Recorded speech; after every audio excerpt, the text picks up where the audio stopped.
You mentioned the you didn't say it this way, but the haves and have-nots of that are created by inflation, and Mises talks about that as well, because the money doesn't land equally across the distributed economy.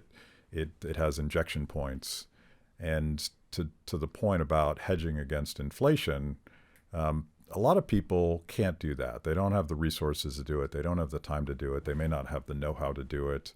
And it's fundamentally disadvantageous if you just have a savings account, right? And you've been saving your entire life to send your kids to college or something, and that money is getting eroded. But if you're Elon Musk, you can play the crypto market, and you can do this and you can do that, and you're kind of a sophisticated player. You know how the world works.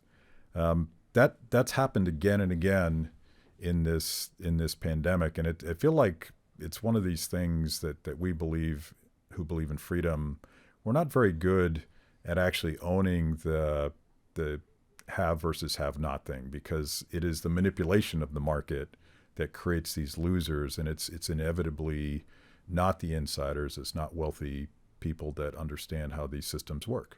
Yeah, no, it's right. It's the Cantillon effect, right? Like where you have certain people that benefit more than others from inflation.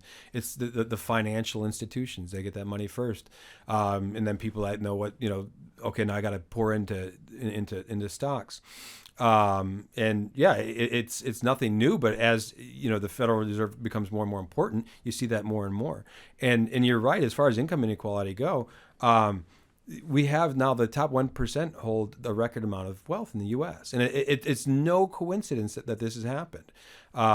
This is what happens when you try to run a market economy this way. When you flood it with money, you're going to have it's exacerbated income inequalities in ways that will that are only going to get worse.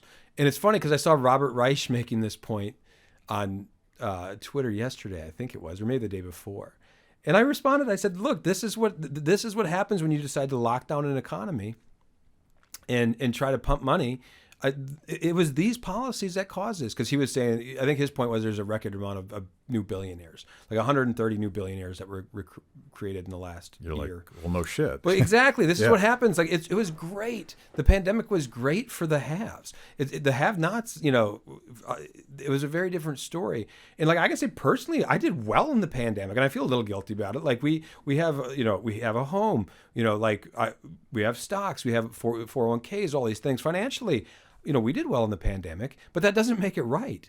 And we got to be honest. And you and I have jobs that we weren't essential, but we didn't need to go out into the world to do our jobs. We're the Zoom workers, right? Yeah. Like we can work from home. My wife works, like her company. She works for a big company, but since the pandemic started, she works from home, and her company decided like her whole department gets to keep working at home.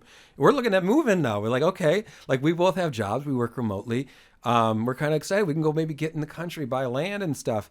And for people like us, that's not bad. We work from home, but a lot of people don't have those choices.